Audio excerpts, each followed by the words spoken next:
What's up, Scrappy peeps? It's Del from Inkie Quill, and today I'm up with a multiple photo, no mixed media layout for you today. So I had a bit of a challenge. I decided to put all of these photos from the same kind of time frame in one layout, and the issue that I had is that they're different sizes and shapes.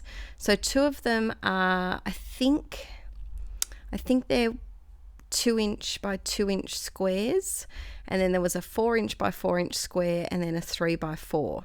I'm using the Citrus Twist January Pocket Life kit, so it's a Project Life design kit, but I'm using it for a layout, and as you saw there, I'm using every skerrick of it. So I'm using the packaging.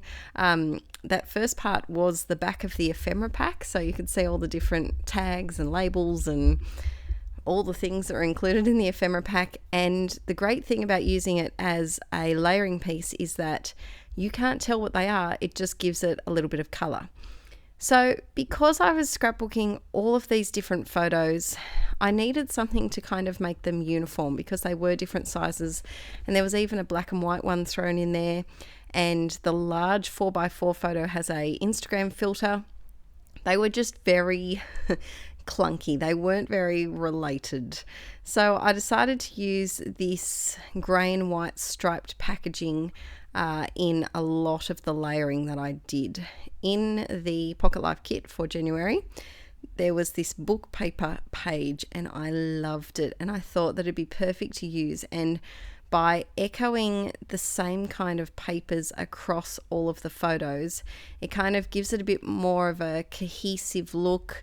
So that's a top tip. If you're scrapbooking a multiple photo page and you don't know how to make them look like they belong together, especially if they're different sizes like this, use the same paper to mat them all, or use the same papers just in some of your layers. It really does help a lot. So in this month's kit, there was some of the 6x6 papers from Crepe Paper. I think it's good vibes. I haven't got anything else in this collection. I haven't done any online scrappy shopping for quite a while.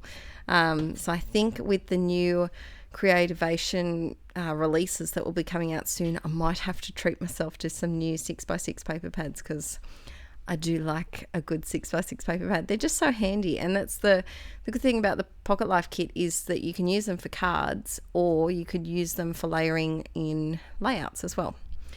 So I'm going through, and I kind of wanted to make it a bit of a neutral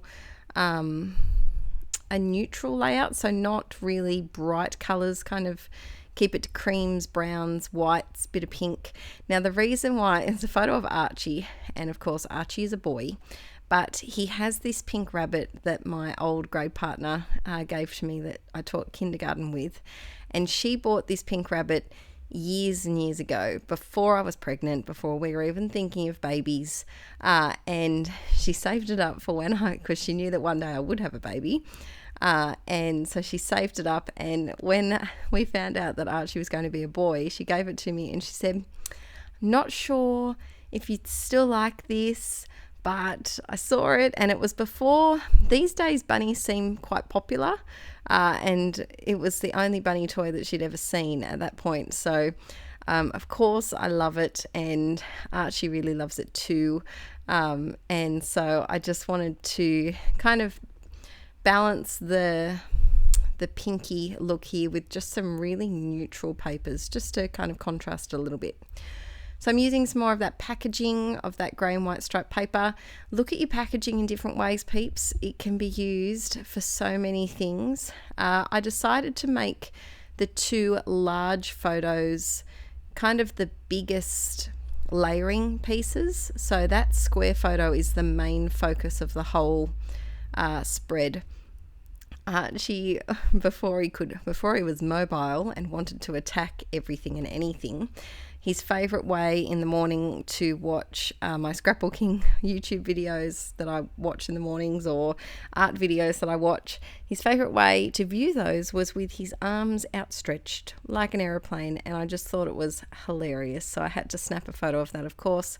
Put some of that book paper behind it, like I said before, just to add to the flow of the layout. I think that if you're having trouble and you feel like your layout isn't making sense or it's a bit clunky and doesn't really work, try repeating some of the patterns or repeating some of the colors or some of the papers, because it really can help make your layout easier on the eye. Does that make sense? I hope that makes sense. It makes sense in my brain. So now I'm going through the embellishments of the Sugarland kit and seeing what I can use. I had this gold heart that I'd punched I think a while ago, and it was just sitting on my desk, and rather than put it away, why not include it in today's layout? I'm using one of the puffy stickers, and because I am sticking it onto that gold glitter, I did decide to use a bit of extra glue. I used the Scotch tacky glue, or is it, yeah, it's called tacky glue now. I keep forgetting because they did change the name. Because that gold glitter is a very gritty surface, the normal adhesive on the puffy sticker might not stick well. So whenever I'm gluing something on mixed media or a rough surface, I always use an extra bit of wet glue just to seal the deal. I'm adding some of the puffy hearts from the kit, as well as some little gold hearts that I had previously punched from my stash. And I get a lot of questions about my heart punches, the big heart that you see there that I've used, and my small heart. They were just, I think they're just cheapy generic ones from my local craft store. It was from Lincraft maybe 4 years ago. And then the really mini one that you see there above the blue and pink hearts, that's actually a handheld punch from, I think it's Fiskars, and it kind of looks like a one hole punch, but it's a heart shape instead. It's really, really nice to use. So I'm using the alphabet that was included in the kit, and I'm putting Cutie Pie, and I decided to call it Our Little Cutie Pie because I'm that original with my titles. Does anyone else struggle with titles? I just go with what works first in my brain, and a lot of the time they're similar titles, but I'm okay with that. It works. Here's a little cutie pie in this photo, so it's appropriate. So then I wanted to add a bit of journaling, and I was trying to figure out where to put it because this layout is quite, although there is that one focal image, or focal point, I should say, down the bottom of the layout where the title and that 4x4 photo is, it's still, there's stuff going on everywhere. So I was trying to work out where to put the journaling, and I do decide, I think, on that top right hand corner from memory.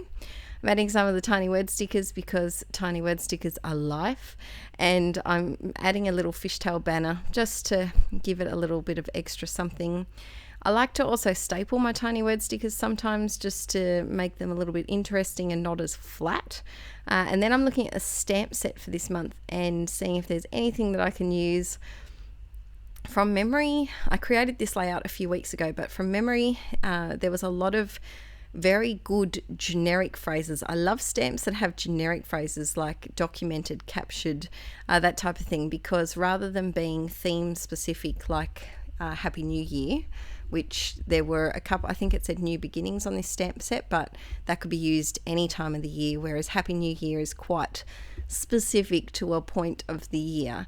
I enjoy stamp sets that have phrases that can be used for any moment, any time. They're just really nice, just nice phrases. I don't know how else to describe that. So I'm adding a few more words down the bottom here. I've got some puffy words down there, and then there were these cork hearts, and I love them. I really need to have a little play with my cork. I have some in my stash. These ones came in the kit, but I should pull out the cork and the wood veneer. I have so many wood veneers. They go forgotten. Let me know in the comments below, what item in your craft stash is often forgotten? You love it, but you just forget about it. Mine would be my case of wood veneers, and also my embossing plates and dies. They often get forgotten. Oh, and of course stamps. I talked about that over on Patreon and my scrappy resolutions. One of my resolutions for this year is to use more stamps, and so I'm slowly getting there. There's some layouts with stamps that I've done, some layouts without stamps, but we won't go there. I have got to give my craft room a bit of a clean out actually at the moment, because I took over the lounge room when Aaron was on holidays over Christmas, New Year, and did some scrapbooking out here, which is why you've got the polka dot tablecloth. These are all layouts that I made in the new year. Because I didn't have my craft desk. I only had a very tiny coffee table that I wanted to protect with the tablecloth, and I moved my stuff back in my craft room about a week ago, and it's not where it lives. It's just kind of everywhere. So that's a job for this long weekend, I think. So now I'm adding a bit of a doodly border, and I think that really helps to just bring everything in together. I often say that my doodly borders help to kind of stop things falling. I'm doing quotation marks here, but falling off the page. If you've got a lot of elements that aren't connected together or little sprinkles, sometimes your eye kind of thinks that they're about to slip off the page, but it does help bring it all together. Bit of hearty shine, shake, shake, shake, and I'm shaking that real good. Still shaking. Doing a little bit over here and a little bit over there. And I just really like how delicate this layout did come out. I really love that top left photo of him. He looks so baby. It's amazing how much he's grown. So these photos probably would have been, it was before we moved, so he would have been 4 or 5 months old. And he's about to turn 10 months. Well, while I'm recording this voiceover, he's probably already 10 months when this video comes up, maybe. But he's just grown up so much. Thanks for watching today, guys. And please, if you're new, don't forget to subscribe. I do 2 videos every week, and give it a thumbs up if you enjoyed it. See you next time. Bye.